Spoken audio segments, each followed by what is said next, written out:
Kingdom Business Summit 2023 is here, and this is our biggest and best lineup of speakers we've ever had. This event is 2.5 days of high-level, practical business training. The event is jam-packed with the tools you need to scale up your business and deepen your walk with the Lord.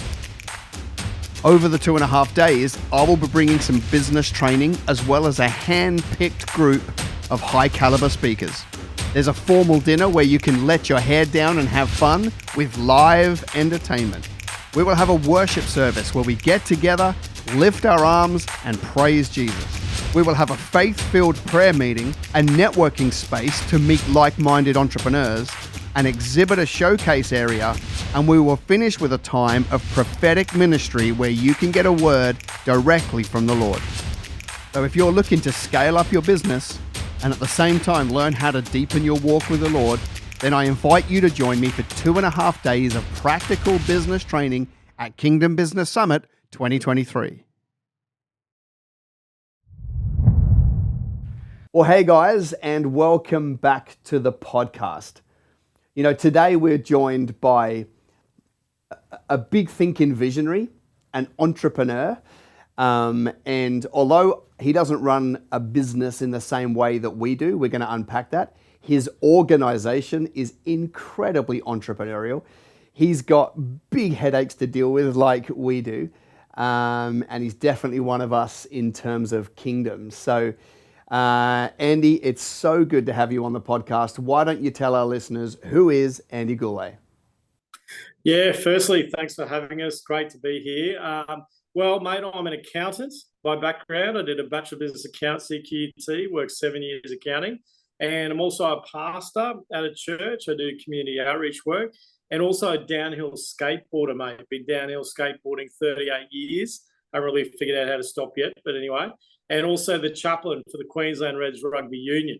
So I'm a bit of a skateboarding pastoral accountant, mate, like a bit multi-personality. So I've seen photos of you many years ago, long hair, skateboard, like Converse kicks. How do you put that together with being an accountant? Like that you are out of the box already. Yeah, well, I grew up skateboarding in my local area, and it was the best way to get to uni. Jumping on the old bus into town and then skate all the way into uni, studying accounting in there. And actually, I remember going through the boom gate at QT. And 1 year it was shorter. I didn't have to duck under it. I went straight through it. And many, many moons later at my wedding reception, my godfather actually worked at QT, the groundsman, and he actually cut the boom gate down for me so I could get into study accounting better. So, mate, it's all linked, mate. It's all linked. Skateboarding, accounting, they're two connected peas in a pod for sure. I reckon that accounting, although you didn't practice it for too long, probably helped you greatly, hey, when it come to the genesis of Redfrogs. So let's talk about Redfrogs, right? That's your organization. Take us back to the beginning. What is Redfrogs? What are you hoping to achieve? What have you achieved? Give us a bit of a lay in the land of how it started. I mean, I know the story. It's a wonderful story, but for the sake of the listeners, give us that genesis of the organization. Yeah, absolutely. And I think I'll go back to that first statement on accounting. It was such a good foundation for starting a not-for-profit as like Redfrogs. And actually, when I was studying accounting at uni, I was getting involved with youth work through my local church. And I started these skateboarding clubs in my area, working with young kids that love throwing bricks through windows and setting fire to things. And I really had a heart to start a bit of a youth club in my local area through skateboarding, which was my passion. And as those skateboarding clubs grew in size, I sort of wanted to quit accounting and just leave that aside and just chase youth work. But I really felt, no, finish what you start and and play the cards you dealt. A lot of times you get cards and they're not always, the most exciting things to do. But I really felt, no, get this accounting degree behind you. And I did that. And then I worked as an accountant, which actually helped me fund. We grew one youth club, skateboarding youth club, to 5, and it helped me actually fund that so it wouldn't cost my church anything. So I really didn't want to be a burden on my church or have them, fund anything. So I was able to do that through my career as well. So working as an accountant really undergirded what I could do in youth work through my skateboarding clubs. But of course, a lot of my young skaters got to year 12, went to that lovely, wholesome youth festival on the Gold Coast we love to call Schoolies Week. And I was worried about it. It was pretty feral back in the day, like a lot of dramas and one-punch incidents and drug-related incidents and sexual assaults. And it was really hectic back in the day. And I put 5 years into these young kids seeing come out of the drugs, out of the alcohol, and make some big changes. But I just knew in a week that could be gone. 1 week on the Gold Coast could be blown out of the water. So as a youth worker, I went, no, I need to look after my boys. And I headed down the Goldie, and they actually invited me to come down and look after them. And I went down the Gold Coast and was just blown away. I just couldn't believe it, like 30,000 on the Gold Coast and chairs coming off tables and, frying pans coming off verandas and, just ridiculous stuff everywhere. And I just felt really sorry for hotel managers trying to keep a lid on 30,000. I don't know if you've had like 5 teenagers sleep over your house for one night. Picture what that looks like. Imagine like 400 in your building. And so anyway, I just basically went to the hotel manager. Look, I'm a youth worker. My skaters are staying in your building. They're running amok. Do you want me to look after them? And before those words left my mouth, they literally dragged me into their office and offered me free rooms. And yes, please, can you come and help us? So we just basically went back to my church in Brisbane and we screen printed up these shirts called Hotel Chaplaincy. And when there were 17 of us, just went down. We just started crashing parties, just going like floor to floor, finding kids passed down the stairwells and dragging them back to the units and finding them passed down the beaches. So we'd walk them home so they wouldn't get assaulted by the toolies and droolies. And we just started looking after them in these parties, and buildings loved it. They saw property damage decrease, incidents decrease, and year after year, they just kept hounding me saying, Andy, can you bring your teams back? Can you bring your teams back? And so we went from 17 workers in our first year to now over 1,200 workers in 17 locations looking after 70,000 schoolies all around Australia. So it's just been one of those very viral, organic sort of things. I never planned to give lollies to children for a living, mate. I thought people like that got arrested. But it just evolved. And it evolved where I worked full-time as an accountant for 7 years, and then the youth work grew to a stage where it sort of demanded I made a choice. I was doing my CPA, started that, and I thought, okay, am I going to keep going this way? And I went, no, it looks like this is my direction. So then I moved into that. So I think little by little is a lot safer and let things grow naturally so that it can sustain you when you move into them. So what year was that first year that you went down as hotel chaplaincy? Mate, 1997, mate. So this is 25 years of the Frog. Right. Just passed, and 1997. And so I attended Schoolies as an unsaved person in 1996. Where were you, man? I missed you by 1 year. We missed you by a year, you loose unit. There you go. Yeah. Oh, hey. I hope you're enjoying this week's episode. Listen, I'm just here training a group here in this room, but I need you to subscribe to my channel. Guys, do you think they should subscribe to the channel? Yeah! Guys, please, subscribe. Now, that's really cool. So Hotel Chaplaincy became Redfrogs, and Redfrogs essentially gets its name from those packets of lollies that we have in Australia, where they're literally a frog that's red, right? And but I think, I know a little bit of the story. I know, this is more than just getting around a bunch of drunk people. This is safety. I remember, because there was pancakes there for a hot minute where you were trying to put decent food in people's guts because they were full of alcohol, and just a holistic care, not only the spiritual side, but just to look after them. And so 1,200 workers, is that what you said now? That's what you typically have? And how broad is this, Australia only, or have you gone broader? Yeah, look, it's gone into 9 countries now. Our biggest program is actually universities. So Schoolies is just pre-orientation week for us. So we then look after uni parties, like all their pub crawls and club crawls. And very much, if I could describe Frogs, it's like a fence at the top of the cliff instead of the ambos at the bottom. And we're there just in time, not after time. And so we do walk home teams and, as you mentioned, random acts of pancakes with the preload sessions. As the pre-drinking where they do most of the damage. So we do about 100,000 pancakes over the Schoolies week. They're actually going through 24 tons of Allen's Red Frogs now, which were like an accidental icebreaker. We just randomly rocked up to a room with a big bag of frogs. We were having trouble getting into rooms. But as soon as they opened the door and they saw we had red frogs, they went, "Red Frogs," and just dragged us into this party. And we started with 80 kilos in our first year. Then the next year was 220 kilos, and 440, 880, 1.2 ton. Now 24 tons a year. And now also for Schoolies, we look after Schoolies in Bali, 3 islands in Fiji, 7 locations in South Africa, even in Zimbabwe, where they do Schoolies on Lake Kariba. But again, unis is a lot bigger, where we only look after 70,000 in Schoolies, but over 400,000 in universities all around Australia.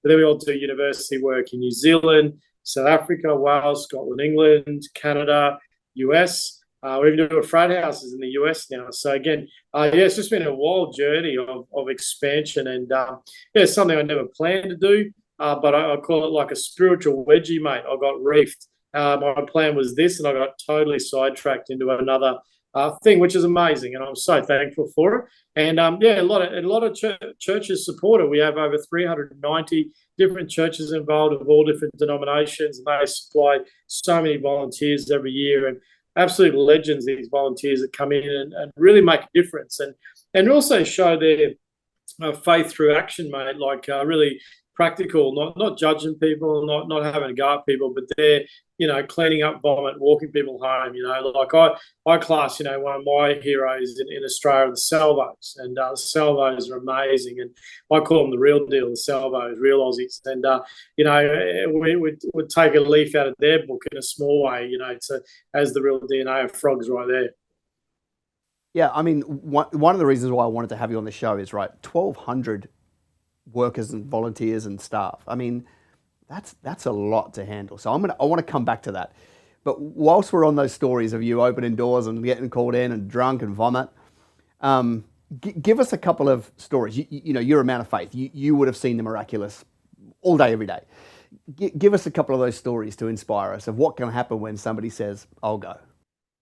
Yeah, look, we really thank all those we call them the golden oldies out there that you can't come down, and their deal's not crashing parties and filling up vomit bags and stuff like that. But they collect pancake shakers every year for us. We go through 10,000 of those, and they pray for our teams, which is amazing. The amount of, I call them divine appointments, where literally the team is in the right building, at the right room, at the right floor, at the right time, where a girl's half climbing out a window and they just go grab. Just we walked into one unit making pancakes in this unit, and all this water starts coming out on the tile floor. We're going, "What's going on here?" And old mate was so drunk, he'd passed out in the shower, flooding the recess, and our teams got in and got him out of there so he wouldn't drown himself. And there was another girl too. We rocked into another resort in another Schoolies location, and she was so drunk, she was sitting in a spa bath by herself, slowly slipping underwater, and our teams walked in just at the right time and grabbed her. And you just see those stories every year, time after time, just incredible divine appointments to where teams in the right place, right time. And I got to take my hats off to these volunteers. If you put yourself in position for a win, you're going to get some wins, and that's it. It's about being available, being out there to make a difference. We have goals to make a difference, but we do nothing about it, and that's why I'm so proud of these volunteers that actually pay to come to Schoolies. They pay a rego fee to cover some of their accommodation and food to come down and give up their time for a generation, which is just amazing. Yeah, and I mean, you're getting them at such a vulnerable age. They've been under a whole lot of structure, right, through school, home and school, and then off they go into this big wide world. And Schoolies is debauchery. It's probably the first round of massive mistakes that these people are about to go and make. And there's a support network there too, which I think is beautiful but incredibly practical. The way you've been able to do that. Yeah, definitely. And I think that just on that too is Schoolies has changed a lot though. It's not as loose as it used to be. Like back in your day, absolutely, that was feral. Like your era was absolutely why we exist. But now there's so many more non-drinkers. Probably 40-50% are big drinkers now, and they're almost And you can see that too, because back in the day, all the cafes used to be empty, used to be ghost towns. But now you go in and it's full of schoolies come 9, 10 o'clock in the morning doing their smashed avo and their lattes. And then also there's so many more non-drinkers. You rock into a schoolies room, they go, oh, let's play Uno. And so our guys are just Uno masters now. So, yeah, although there is a big percentage that do drink, there are so many non-drinkers now, and it is a lot healthier than what it was. But the access to hard drugs is higher now than it used to be. If you take hard drugs, they were pretty hard to come by when I was young. It was literally drinking. But now, I mean, you can get hard drugs at school. So, yeah, you've got that other element as well. So, I mean, you've got these 1,200. I want to switch heads to the businessman, that Andy the businessman, right? Because this is, you couldn't have built this without the businessman hat, and I'm sure that's you and some of your team. But one of my first thoughts, because the thing that you do better than I do is you work with volunteers. I have paid team. It's easier with paid team, right? It's like we have KPIs, you meet them, you don't get paid, you get paid, right? You're dealing with people that are there for the love and possibly bring their own agenda. So I guess I wouldn't mind just go, what are some wisdom for business people that you've learned about, systemize. How do you systemize an operation that's 9 locations, runs for a whole year, it's really, really messy, and it's 1,200 volunteers? Have you got some thoughts around how do you systemize that type of organization? Yeah, very good question too. And look, that didn't happen overnight. This is our 25th year. I think that we've let it grow very organically. Like our first teams, we had 17 workers, then went to 45, then 90, then 130, 180, 220, 340, 400, and then it scaled up. And even on our first budget, like my first budget to run the schoolies was $450.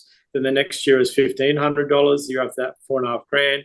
But then it jumped to 40 grand because we needed to run a stage on the beach to just get them out of the hotel rooms. And we just dance them on sand for 5 hours, and it cuts down their drinking. So that was a big jump, to go from $4,500 to 40 grand. But I really saw the need that I can achieve anything I want in life if I include others. So I can achieve anything I want. And I had to get other people involved, including some business guys that I went into their office and said, hey, listen, we've got 30,000 kids on the Gold Coast. They're drinking in their rooms all night. Well, I want to put a stage on the beach to stop them drinking as much. And they went, that's a great idea. Here's a check for 10 grand, Andy.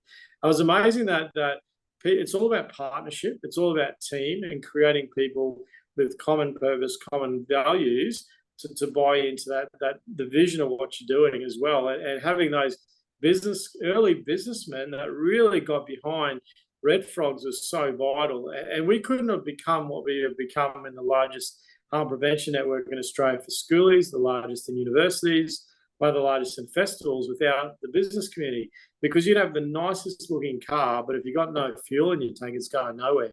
And these great businessmen, and also too, there's some of these young business people that got behind us. We weren't in the media then. We didn't have the profile we had. They just saw the need, and they were willing not to get the credit, but just really invest in something. And they're some of our legacy people of why Redfrogs, impacts 1.5 million Aussies a year now. And through all our programs, it's because of some of these business people that got behind Redfrogs at an early stage. But in that, though, to the scalability was very much let things grow organically, let them grow size by size. So it takes about 2.1 to 2.4 to run frogs now. But in that, we've gone, but my first budget was $150, but it's scaled very organically over that time. And again, it's about adding people with the skill sets around you. I'm a big one for staff your weakness. I know where I suck and I know where I'm good. And so where I suck, I get people that are good at that. We've had some great IT people come in and develop database systems, volunteer management systems, our Redfrog hotline systems. We get over 8,000 calls on a Redfrog hotline every year, and to see how they allocate that and all the reporting that comes out of it's just amazing. I've got no idea how that works, but there are people that do. So I think it's about diversity of team, getting everyone in their lane, and don't grow too fast. Just go bit by bit. Do the gradual things. I'm all about small, consistent. So is there technology you use now to try and uniform the delivery? Like, how you would have an ideal way that you want a walk home to be done, right? And then you've got 7,000 people doing walk homes. What are you using to try and build that consistency across, such a broad? What tools are you currently using to achieve that? Yeah, it's been amazing to see the development of that. Back in the day, it was me with a Nokia 5210 Redfrog hotline on divert to another Nokia 5210, but now we've got a call center with an information system too. And as a call comes in, it's categorized to a different class, and if it's a serious call, it then goes into a whole heap of different categories. To automatic text messages go to the zone leader, to the team trainer, to the goes to the actual team leader. We have got an app now for walk homes. You can actually log on and get a walk home with the Red Frog app, and it will tell you where you're at, and then the team will come and contact you and walk you home from your place to your hotel. So it's been pretty amazing to see the systems now, all through app development, through the database development, and year after year we just develop these apps around Red Frogs. Yeah, that's awesome. That's I like the approach of just getting better and better and better, right? So you just, I'm sure every time you get faced with a problem, you just go, okay, what are we going to do to make sure that doesn't happen again, and get better as you go. What about the people? Like, I actually sat through the Red Frogs training of in the lead up to Schoolies, but it wasn't you that did the training. So how have you been able to replicate that? What have you done in terms of getting core people around you that really catch it, and then letting them filter out to the next round? And like, how do you approach? Because I can't remember who it was that did the training that I did, but they might have been 50 people removed from you. I'm not sure. So how do you approach that, being able to roll out that consistency and that training, globally now? Yeah, definitely. I mean, yeah, that's right. I mean, for me, it's getting out of the road as soon as I can. It's making room for others and people that are passionate about those areas. So we've had people come in that love training, that specialize in it. We said, great, can you get a hold of our systems and design how to do that? And we've just allowed room for people to do what they love to do. I think when someone's doing what they love, they'll just outrun you with their systems and the development and what they want to do. So for me, it's not to bottleneck it, not to try to micromanage, but get out of the road as soon as I can and really just get. And also, I guess my leadership style is to learn the art of being second.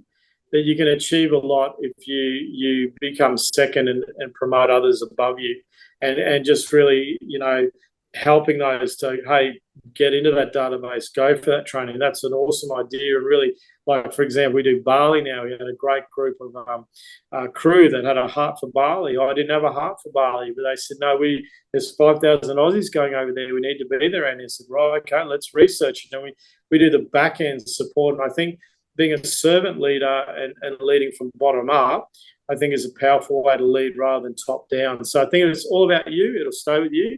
But if it's all about others, others catch it. And I think leading bottom up, not top down, and learning the art of being seconds has been two of my keys for that. I love it. So if you're prepared to get out of the way, then I'm assuming, and you can speak into this, there must be a lot of mistakes because you're basically removing yourself and letting people kind of find their feet.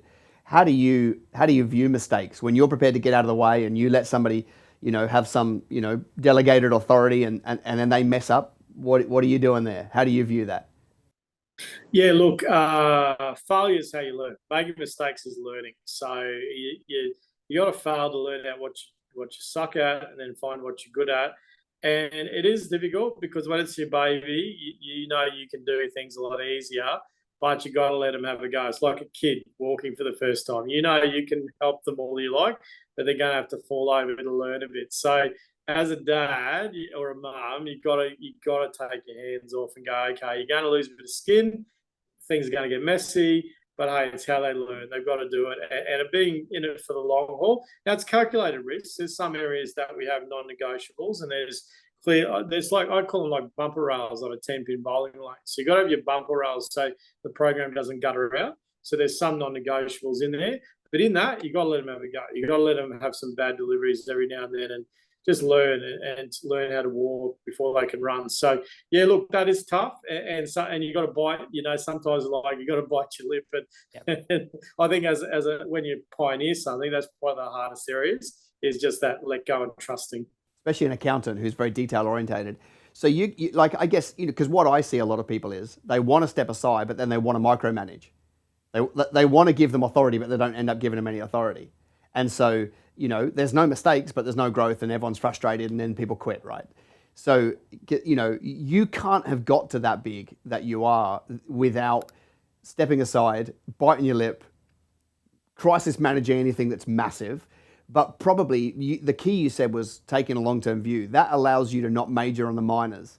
So when there's a mistake, you're like, all right, well, we can roll with that one because it's not really going to matter in 3 years' time, And a lot of business people, they really struggle because it's their baby, right? There's money at stake, and so they're like, I want to step aside, but I'm not prepared to relinquish control, and that's a mistake. Yeah, look, and that's right. I mean, it's paying the price now rather than later. Yeah, and one of the worst things you do is burn out because everything just rests with you, and you're trying to do everything, and people are messy. They're going to make mistakes. So it's just understanding the human nature is really important. That people make mistakes and people failure is what they do. So I think for me, I call it like a high jump bar, and the higher you put that expectation on the people around you, the more failures they're going to have because they can't get over your height. But to drop that bar as low as you can so they can have more wins with you.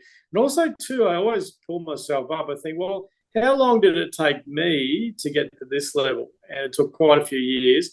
But I'm having a 25-year expectation on someone that's only been there 2 months. So is that realistic? So I think sometimes that expectation needs to drop right down. I remember, hang on, how did you start? How did we start? And are we expecting too much, or are we allowing to make them safe mistakes? And it's okay to make mistakes, but just in a safe environment.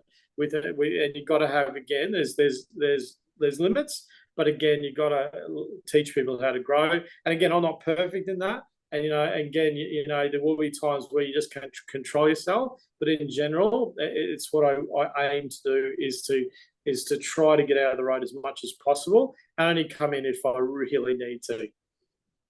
And have you hired anybody that was a big mistake? Oh, look, I wouldn't say a big mistake because it's all part of learning, but definitely people that it's not their fit, or they're really a different leadership style, different personality, and it's all about learning. People are complicated, entities, and also they go through things too, and they change, and so definitely, there's definitely a lot in the people management side, and also people who just don't find their fit straight away, and that's okay. So again, it's all a learning process for them. It's a learning process for us as well. But yeah, getting that culture is so important. Having a team that's synced in unity and culture is so important there. And I think it only takes one to really mess that up. So I think it's really creating, getting that right team is important, but it is a trial and error. You're not going to get that right. So that's always is there. You always got your challenges there, but that keeps us on our toes. That's how we learn. It's also an opportunity to be gracious. It's an opportunity to be long-suffering. It's an opportunity to portray a few gifts. Real love is what I call it. That's awesome. And I reckon because that pastoral gift, you've got that real father heart, so you would probably handle it incredibly graceful too, which would be a real blessing. One of the elements of your organization that I don't have is the amount of stakeholders that you need to work with. So for me, I'm the director, me and my wife, right? So I don't have a board on purpose, and I haven't got any partners. So it's like for me to make a decision, it's like, hear a word from the Lord, go, right? Or, something smart, good opportunity, go. And I can chat about it over a cup of tea and make a decision in 5 minutes with my wife, right? Like that simple. You have to pull together, church leaders, cross-denominational church leaders, because you've done a wonderful job of appealing across the faith. You've got city leaders, you've got volunteers, you've got mayors, probably state, political, maybe even feds. What are some leadership lessons you've had from dealing with so many stakeholders to get the vision to come alive? Yeah, that's very true. And, learning, I guess probably just the big one is learning who we are and learning where our lane is, and then learning what other people's lanes are, and not trying to be someone you're not or compare yourself to others, but appreciate others too. And so, for example, Schoolies, we can't do Schoolies by ourselves. If we tried that as Redfrogs, we'd get absolutely owned. We need the Ambos, we need police, we need drug armed Rosies, we need Beyond Blues mental health training, we need Optus and the Red Frog Hotline, Allens and the 24 Tons of Frogs, volunteering organisations, and together we can have a red hot crack. By ourselves, we'd be absolutely owned down there and couldn't do it. So I think it's really looking at everyone's got a role to play, but what is your lane? Where do you fit? And then appreciating others. And also, too, a very intentional, Red Frogs is quite popular now. But again, I'm always intentional going, hey, listen, look, these other organisations are doing a great job too. It's not just about us. It's about as a team we're doing this as well, and really appreciating others. So I think giving appreciation to your stakeholders is important. Relationship is the key. You need to have a good relationship with the people you're working with. And that's why I love some of these responses around Australia. We work with the same policing and government organisations over 15 years. And it's almost a family that comes together every year to put this response on. So doing relationships well, language as well, try not to speak bad of others, even if they've done something really dumb. Try to work that out internally. I'm very intentional also in the social media not to bag other organisations or other things. But if someone's got a grievance, work it out one-on-one. Don't use social media. Don't do snide comments to the other stakeholders. That just undermines things. So I think language is important, relationships important, and appreciating others is really important, and knowing your lane. Is that what you spend most of your days on now? Is that stakeholder relationship? Yeah, that's a real big one. Absolutely, it is. Yeah, you're building those high-end relationships and those connections to other agencies. Definitely stakeholder engagement is a big part of my job. Give us a bit of vision. Red Frogs in 5 years, 10 years, 20 years after Andy's, when Andy's been migrated to heaven. Like, what have you got some vision to hang out there for us? Yeah, well, there's 4,318 high schools in Australia, so we want to see a Red Frog team adopt a school, every school. So there's teams doing education, high school after parties. There's 1,764 skate parks in Australia, so we've got a program called Skate Park Shepherds, where we want, and particularly in local churches, to adopt a skate park, to go and do some pancake cook-ups or water station or go skate with the kids. Just to adopt those skate parks, to change the culture, where it's not a place where they can sell drugs and get into crime, but it becomes a safe place to skate. We're doing a lot in other universities around the world, residential colleges, having teams in there as well. Music festivals, doing heaps of music festivals as well. Teams in those mosh pits and roving teams as well. And even things in defence. Want to really support defence personnel in Australia. As for young defence personnel, to make sure they don't get caught up in the drinking scene too much, but navigate that safely as well. Then also probably our education piece. We do a lot of education to 11s and 12s. We want to do a lot more to year 9s, where they're starting to develop their party culture. And like I said before, drugs is a big issue, and mental health, and look at some building resilience in the young generation as well. So, a lot in education, a lot in sport. And then also globally, we just started in France 12 months ago, doing music festivals over there. So we're looking at developments through Europe. If I quickly just do the maths of what you told me you're already doing and the vision you just said, you're about 10% of the way there.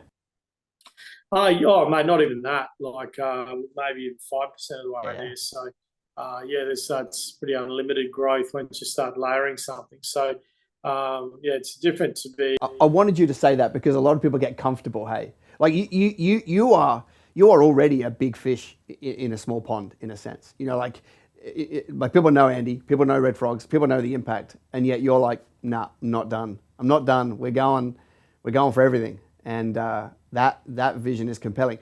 So I'm on the other side, right? I'm running private business. Speaking on behalf of the thousands of people that kind of check in with us in the podcast, what can we be doing for you? Yeah, I think the business sector has a massive role to play, particularly, like I said, you have the nicest looking car, but if you don't put fuel in, it goes nowhere. And I think, and the power of little is great. Everyone doing a little bit adds up to a lot. And we've got a program called Friends of the Frog, where ex-froggers donate like $5 a week or $10 a week to a month, sorry, to $5 a month or $10 a month to support the worker at Frogs. But we also have business Friends of the Frog. We have businesses that donate a certain amount a month to Frogs, and many businesses doing little adds up to a lot to really expand the work into high schools, into universities, into festivals, into skate parks. So I think that business thing also too is I want to really get Redfrog enterprises going. I wanted some business ideas to create a business model that funds the not-for-profit side, so it becomes self-sustaining, so we're not relying on donations, but some self-feeding business entity that can feed that as well. So we're looking at, just got a good group of some business guys coming up with some concepts there. And then, again, in the Friends of the Frog program is a huge thing, but also then value in kind sponsorship. We have so many people that own units in Lorne or Torquay or Phillip Island, Byron Bay, Ellie Beach, Gold Coast, and donate that as rooms for our workers for the weeks as well. And then a lot of companies, we had the mango industry donate 228 crates of mangoes one year for our pancake hookup. So it's amazing what's in people's hands and how it can make a difference. And through product, through value and client sponsorship, and then through finance as well. So, and you also have a dinner, right, in Brizzy? I think you have a dinner every year. That's a big affair. Yeah, absolutely. We got a big gala dinner in Brisbane. We do one in Perth as well, Sydney, also Townsville. Around Australia, you can have a look at our redfrogs.com and come to our gala dinner nights, which is a great way to support froggies. Yeah, redfrogs.com, guys. You've got to go there and check it out. And let's shoulder the burden a little bit and do a little bit or do a lot, whatever, and get involved. Andy, I'll tell you my story. You probably don't know this, but I actually volunteered one year. I can't remember when it was. I'm going to go with 2006. It was the year that Mutto had just gone through his, that game show he was on, and so he was like the rock star of Schoolies and stuff. But I was up in the call center and, taking those incoming calls. And I think I did maybe 3 or 4 nights over the couple of weeks of Schoolies. Little red Nokia that you spoke about. And, man, it was so confronting, hey, a lot of the calls were just, I just need help or whatever. But I still remember this one call. It was one of the calls. I answer it. And there's no one really talking to me on the other end. And then I can hear this young girl crying. And I'm like, hey, what's up? Is everything okay? And she's like, I've been thrown in a stairwell and I think I've just been raped. And I'm like, all right, this is what you told us about in training. And, and just kind of got to speak with her for the next little while whilst organizing a team. Where are you? Give us a recall, blah, blah, blah. Sending a team in there to go and grab this girl. And I don't know what happens next. That's part of the team that do that. But I remember thinking, man, if she didn't have that phone number, if you hadn't gone to her high school at some point in that year and she didn't have that phone, I don't know what happens next. I don't know what happens next in her story. And I remember thinking that night, far out, this is one of the most practical examples of how we can, help our fellow man and serve. And I'm sure you've heard that story, 10,000 times. But for me, it was like, far out, that's a big deal. Yeah, look, the systems, the teams that have brought up to support people from serious incidents is amazing now, and through all the different government support to other agencies, but even early intervention, our walk home teams, we do over 5,000 walk homes over Schoolies. In the last 10 years, we've seen a 75% reduction in sexual assaults. And a lot of that we put down to the walk home teams that are finding young people in vulnerable positions in beaches and buildings and walking home safely with those big red frog teams. So that's been amazing to see that those numbers decrease from when you did it. That to decrease by 75% now is amazing. But again, still, still too many. And, want to get out there, more and more, just, always never walk home by yourself. Also your mate's drunk, don't leave them alone. There's so many little practical safety things you can do to help your mates. But look, it's an honour to be there to help people in their time of need, and it's needed. All right, so there's a bunch of people listening. They're listening to this, and they're on a treadmill, they're driving to work, they're mowing the lawn or whatever. Just free reign from you, right? These people are business people. They might have just started a business. They might be doing 100 million in revenue. Just as somebody who's been running your organization for a long time, can you spit us a little bit of wisdom? What would you say to those people who are building a business, maybe early stage, wrestling with a whole bunch of questions? What would you say to those guys? Yeah, look, be consistent in little things. Stuff doesn't grow overnight. It's consistency in little, and it's good to make mistakes early when you're small. To work out your systems too. Don't try to grow too big too quick. That's where you can topple over with things. So letting things grow organically so you can work out what you're doing and get your systems right. It's really important as well. Also, I love the old proverb, don't grow weary doing good. In due season, it'll be your time. So, keep consistency, do the little things well, and in due season, it'll click. And sometimes we bail, I think, 2 to 3 months too early, where if you just push through that extra couple of months, you'll see that breakthrough you're looking for as well. So I think that perseverance is important. Focus on the little things. Little things over a long period of time become big things, and focusing on little things is so important. So I think doing little things well become big things. Well, there's some wisdom right there, folks. Andy, you're a blessing, to us on this call, but also, the 12,000 workers and all of those people that you get to serve every single year. Mate, thanks heaps for your time. We really, really appreciate it. For those of you listening, go check out redfrogs.com. Let's find a way. Let's get amongst these guys in prayer, but let's be practical. Let's find a way to get behind Andy, the team, the vision, and go and be those practical hands and feet. Bless you, mate. It's been great having you on podcast. For the rest of you guys, as we always do, what's the number one thing that jumped out to you on this week's episode? I want you to put your answer in the chat for me below, and I will engage with you there. I want to know what's the one thing that Andy said that really sparked for you, and I want to see that feedback loop. All right, bless you guys, and we'll see you on next week's episode.